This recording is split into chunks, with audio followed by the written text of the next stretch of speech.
फिर कहा जहाँ पर कथा होती है केले के पेड़ इत्यादि लेपनम गोमय नाथ विशालायम मनोरमा। थोड़े ढंग बदल गए हैं। कथा के पहले कम श्रोता होते थे, गैया के गोबर से उस जगह की लिपाई की जाती थी।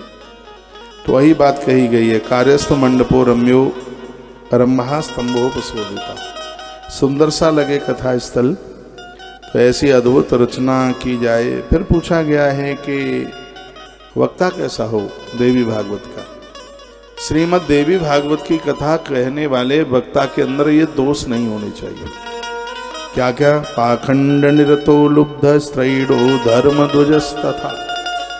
ये वक्ता के लक्षणों का वर्णन किया है। पाखंडी यानी वेद की निंदा करने वाला, वेद के प्रमाणों को खंडित करने वाला ना हो, ये उसके अंदर दोष ना हो। अगली बात कही है लोभी। लोभी होगा तो कथा में मन थोड़ी लगेगा, उसका ध्यान तो फिर पैसे में लगेगा। और एक अगली तीसरी बात कही है कि वक्ता को स्त्री स्वभाव का नहीं होना चाहिए। ये तो आपको अच्छा नहीं लग रहा होगा, फिर बोल तो दिया ये मैंने, बिना विचारे ही बोल दिया, बिना सोचे। अब क्या करूं, बोल इसलिए दिया, इसमें लिखा स्त्रैडो धर्म ध्वजस तथा। स्त्रैडो स्त्री स्वभाव। अब आप कहोगे स्त्री का ऐसा कौन सा स्वभाव है जो वक्ता के अंदर नहीं होना चाहिए? स्त्री में बहुत गुणवत्ता है, लेकिन एक स्वभाव बड़ा खतरनाक है, वो वक्ता के अंदर नहीं होना चाहिए। कौन सा खतरनाक है? नारी बात बात पर रूठ जाती है। हाँ, देर नहीं लगती है उसको रूठने में। तो वक्ता कभी आयोजक से रूठेगा, कभी श्रोता से रूठेगा, कभी अपनी टीम से रूठेगा, तो फिर तो दिक्कत हो जाएगी ना। इसलिए वक्ता के अंदर ये वाला स्वभाव नहीं हो। इसमें मैं कोई मात शक्ति की कोई निंदा नहीं कर रहा हूँ। आपके अंदर बहुत गुण हैं, मनुष्यों के अंदर वो उतने हैं भी नहीं जो आपके पास में हैं। मैं तो आपकी वंदना करता हूँ, लेकिन एक बात का मैं निवेदन करना चाहूँगा, इस स्वभाव में परिवर्तन कीजिए। बातों बातों में रूठना, बहुत माताओं को तो 30 दिन में 35 बार पति से रूठती हैं। एक महीने में दिन तो 30 ही होते हैं और वो 35 बार रूठती है। और आदमी तो थक जाता है मनाते मनाते, बहुत थकता है, इतना मनाने। वो माताओं को अच्छा भी लगता है जब पति उसे मनाता है। बहुत रूठती है, बच्चों से रूठ जाएंगी, बहुओं से रूठ जाएंगी, और छोड़िए जन्म देने वाली माँ से भी रूठ जाती हैं। बोलचाल बंद, अब नहीं बात करेंगे। हमें क्या कोई एरा गहरा नत्थू खैरा समझ रखा है क्या? फिर रोड पर सड़क पर पड़े, खबरदार यदि हमसे बात करी तो हम नहीं बात करते तुमसे, क्या बिगाड़ोगे हमारा, ऐसा भी बोल देती हैं। तो ये स्वभाव वक्ता का नहीं होना चाहिए, वर्णन है। अगली बात कही गई, उसके अंदर दिखावा नहीं होना चाहिए। नहीं तो होता कुछ और है, दिखता कुछ और है। वक्ता के लिए चाहिए दिखावा नहीं, क्योंकि लोग उसकी नकल करते हैं, लोग उसके आचरण पर चलते हैं। उसे के पास जो बाहर निकल रहा है वही अंदर होना चाहिए। जो बाहर दिख रहा है वो अंदर भी होना चाहिए। दिखावा बिल्कुल भी ना हो, ऐसा वर्णन है। दिखावा ना करने वाला हो, और फिर कहा वो निष्ठुर ना हो, पत्थर जैसा हृदय वाला ना हो। लोगों को देखकर उसकी आंख में, दीन दुखियारों को देखकर उसकी आंख में आंसू आ जाए। वक्ता परहित परमार्थी हो, उसका जीवन दूसरों के लिए हो। ये वक्ता के कुछ लक्षणों का वर्णन किया जा रहा है। और अगली बात बताई गई है, वक्ता क्रोधी ना हो, क्रोध करने वाला ना हो। तो यदि ये दुर्गुण दोष उसके अंदर नहीं है तो श्रीमद् देवी भागवत के लिए उस वक्ता को श्रेष्ठ माना गया है, उसको बहुत अच्छा माना गया है, उसको बहुत बढ़िया माना गया है। संशया छेदना ये कई पंडितस्या तथा गुण श्रोतबोध कृतव्यता कार्यो वक्तु सहाय कृत। श्रोताओं की शंका का निवारण करने वाला इतना विद्वान हो, उसकी कथा में प्रश्न करने की जरूरत ही न पड़े, सब प्रश्नों का समाधान अपने आप हो जाए। परिसर में बैठा हुआ कोई श्रोता, उसको ये लगे कि मेरी बात का समाधान हो गया है और ये बात हमारे लिए कही गई है, इतनी विद्वता उसके पास में होनी चाहिए कि वह कथा स्थल पर अपने श्रोताओं के संशयों का समाधान कर सके। ये वक्ता के कुछ लक्षणों का वर्णन किया गया है। स्त्रैण न हो, स्त्रैण का मतलब है स्त्री भगत न हो।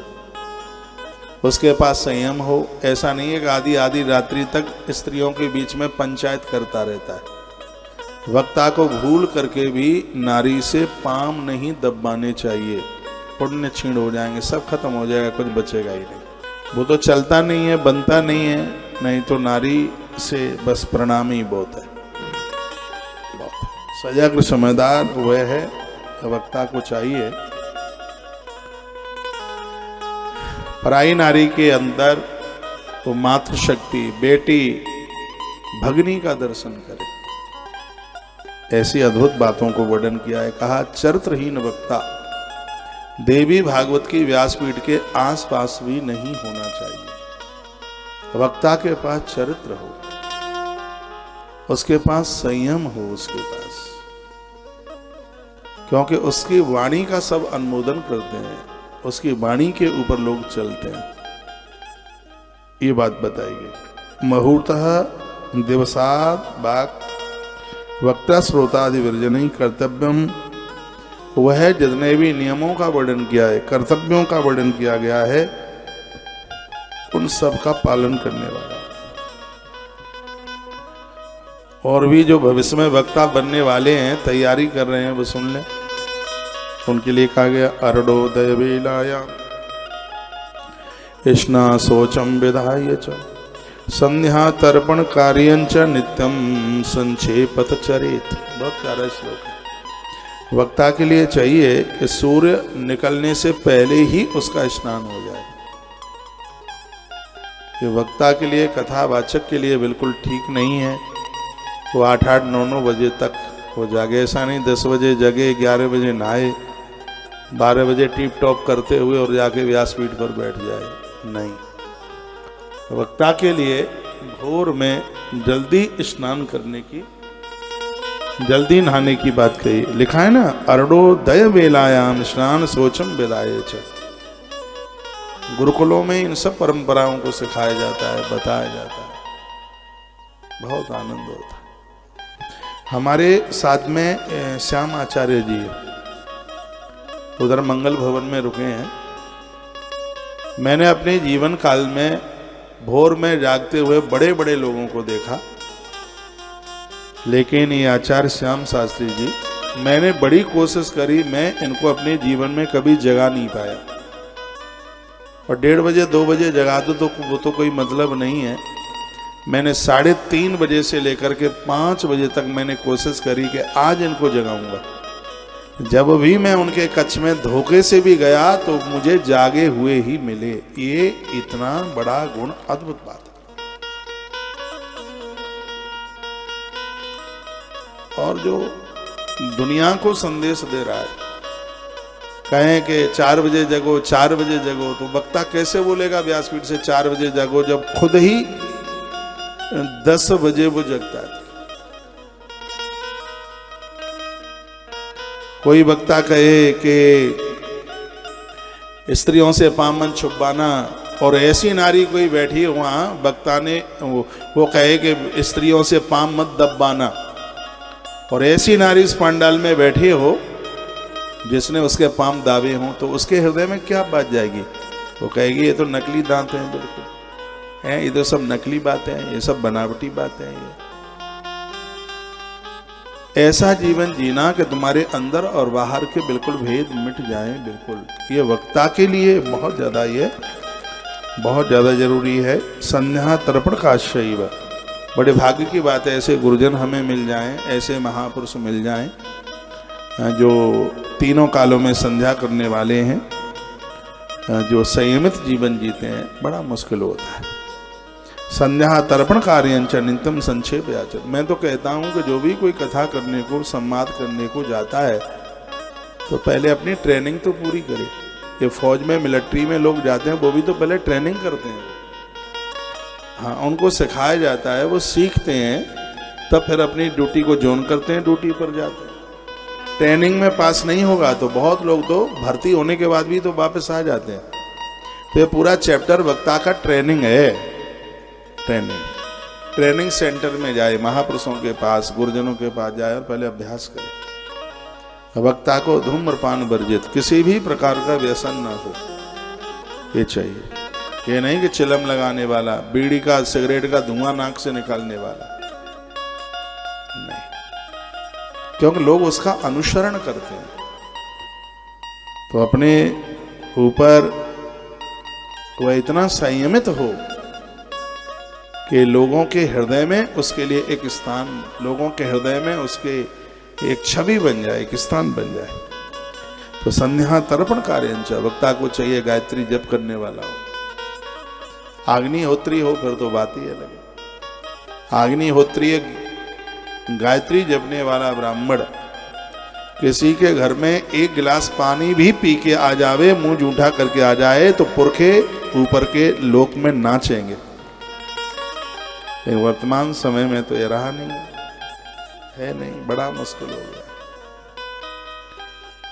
बहुत ही ज्यादा, बहुत ज्यादा। कभी तो लगता है कि ऐसे लोग कैलेंडर पर ही छपे रह जाएंगे क्या, दिखता नहीं है, मिलता नहीं है।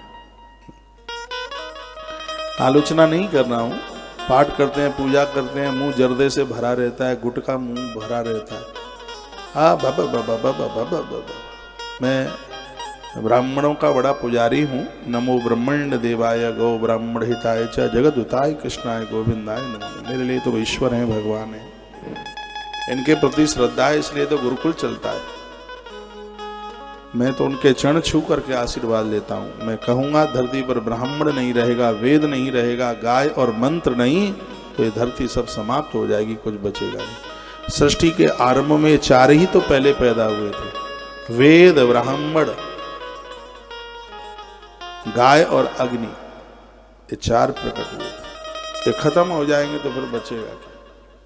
आज पूजा कराने के लिए ब्राह्मण नहीं मिलते, श्राद्धों में जमाने के लिए भोजन नहीं, मेरे श्राद्धों में भोजन कराने के लिए ब्राह्मण नहीं मिलते। मेरे पास तो बहुत मैसेज आते हैं, महाराज जी हमारे यहाँ तो ब्राह्मण ही नहीं है ही नहीं। देश बिल्कुल सूना होता हुआ जा रहा है। ब्राह्मण कहीं है भी तो कोई मिलिट्री में है, कोई मास्टर है, कोई डॉक्टर है, कोई जूते चप्पल की दुकान खोले बैठा है, कोई शराब के ठेके लिए हुए है। ये कोई ब्राह्मण के काम है? ये व्यापार ब्राह्मण के हैं? आपके घर में 2-4 बच्चे, उसमें से एक तो महान पंडित होना ही चाहिए, जिससे वेद सुरक्षित बना रहे, जिससे वेद बचा रहे। जिस समय ब्राह्मण के चरण छूकर हम आशीर्वाद ले लेते हैं, सभी देवताओं को प्रणाम एक साथ हो जाता है। यह ब्रह्मत्व की बड़ी विशेषता है। लेकिन आज वो सब न्यून हो रहा है, समाप्त होता हुआ जा रहा है। बचा लो इसको कैसे? गाय को भी बचा लो, ब्राह्मण को भी बचा लो। गैया के बिना गति नहीं, ब्राह्मण के बिना मति नहीं। हम जैसे लोगों से आज तक कभी किसी को कोई घाटा नहीं हुआ। हम किसी को कोई नुकसान दे ही नहीं सकते, कोई घाटा कर ही नहीं सकते। होगा वो मुनाफा ही होगा, फायदा ही होगा। तो मैं तो अपने से ही ले रहा हूँ। जब मुझसे किसी को कोई नुकसान नहीं है तो और किसी से किसको क्या नुकसान हो जाता।